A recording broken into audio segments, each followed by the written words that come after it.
And welcome back to Life Unrehearsed. I'm Matt Del Vecchio, specializing in home care, elder care planning, and the senior living industry. Thank you for tuning in on a relatively mild Sunday. We're going to get a bit of rain here, but it might melt some of that snow away. All right. I want to wish everyone a happy Hanukkah to those who are celebrating Hanukkah. I believe you're going to be kindling the fourth light this evening. In studio here in CJD, we've got our menorah and we've got our Christmas tree all going on and all inclusive here in the studio. Well, you know, the holiday season is a time of joy and celebration with family and friends, and it's the festive season. But for some, the holidays can be a time of sadness and grief, and perhaps they've had a loved one who have died either years ago or very recently, which could be a season of firsts. And there are ways to cope and manage through this grief. So I wanted to get the advice from no other than Corrie Sirota. Corrie is a grief and bereavement specialist. And you know Corrie, as she was my partner in crime here on Life Unrehearsed for 5 years. Corrie, so glad to have you back on the show. I'm so happy that you welcome me back with such love and respect. I really appreciate that. But also for these topics, I'm in. I'm all in. Well, yes, and so, you know, when you think of grief and bereavement, Corrie, yes, we were together on our show, but this is really your area of expertise. I've heard you talk many, many times, and I think it's an appropriate topic this time of year, and love to get your input. And you know, this time of year can be difficult for many people, can't it?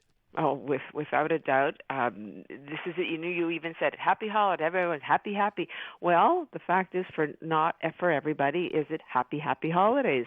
There's some, and I hope people will find happiness and can find happiness. But the reality is, somebody who has either recently had a death in their family, is dealing with someone who has a significant illness, or even years later. Holidays can be very, very tough, and we've got to remember those people. Yeah, absolutely. And I always get a little sensitive and feel for people for what we'll call the season of firsts. You know, maybe it's the first time they're going through the holiday season without a loved one.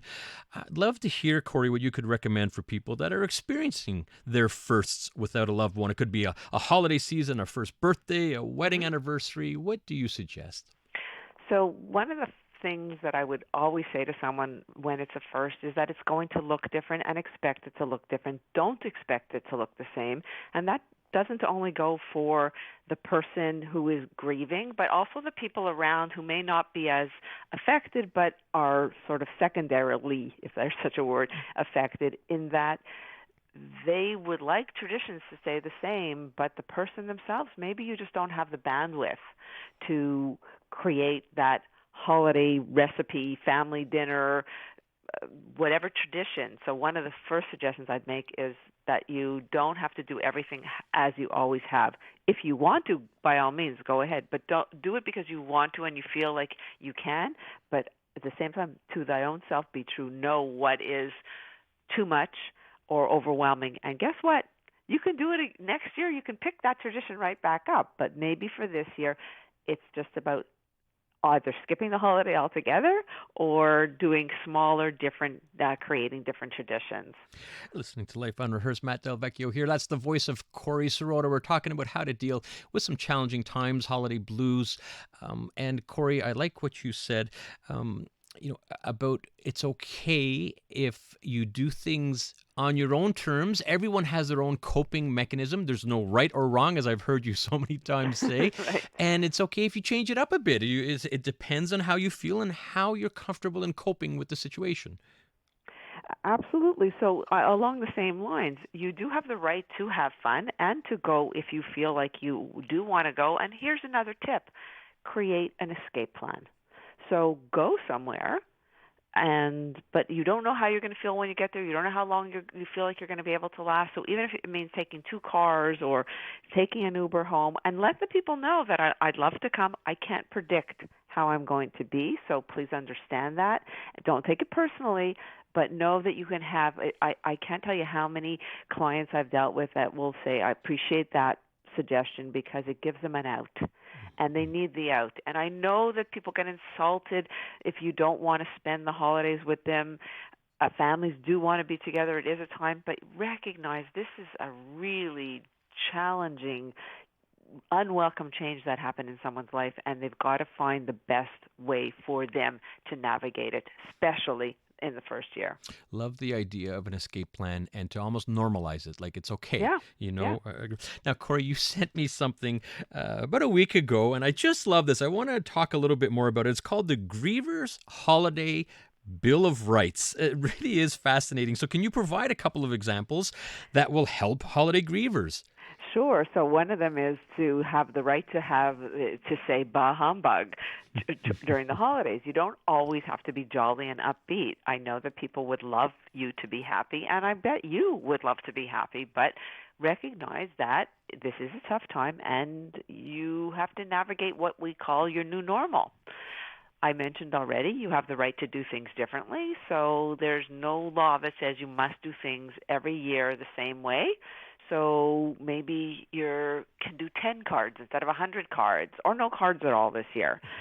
You might want to change up the way you open up presents, or the way whether or not you go to a church or any religious establishment for like Hanukkah, for example, or for Christmas holidays. You might not want to be in crowds, and that's okay. I don't want to. I mean, I shouldn't be the only person giving you the permission. I think you need to give yourself the permission to do that. And Yeah, I think that's so true. Talking with Corrie Sirota here about how we can cope during some of the difficult periods in the holiday season, and talking specifically about the Grievers Holiday Bill of Rights. Bah humbug! I love that. It's okay. You know, in one of those, it's you have the right to have some fun. I love that because there's almost this sense of, well, I shouldn't have fun during this period because of the situation. But right. that's not necessarily the right way of dealing with it. I do want to make another suggestion. If you want to, or you're not sure how to incorporate your loved one into the holidays, please create some rituals. And I can give you some suggestions, but you know the person best. So how do you want to include them? How do you want to acknowledge them and honor them? Do you want to buy a gift on their behalf and give it to someone? Do you want to volunteer on their behalf? Do you want to make a toast or wear their favorite sweater, or everyone go around the room and share stories? All of that are things that you can do. If one of those things makes sense to you, by all means do it, or create your own way, because that's another great way of honoring their memory and just involving them and keeping that connection throughout the holidays. I've even heard about at the table, you know, if it's especially for first, you still might have that chair that the person would normally sit in. Yeah. And that's okay in a way of honoring the person. And one of the ones that I really like, Corrie, in this Grievers Holidays Bill of Rights, it's okay to change directions in midstream, right? There's no rule book here, right? Right. So you could change it around midstream. Yeah. It's okay. Yeah, go somewhere. Like I said, escape plan. Go somewhere, do something.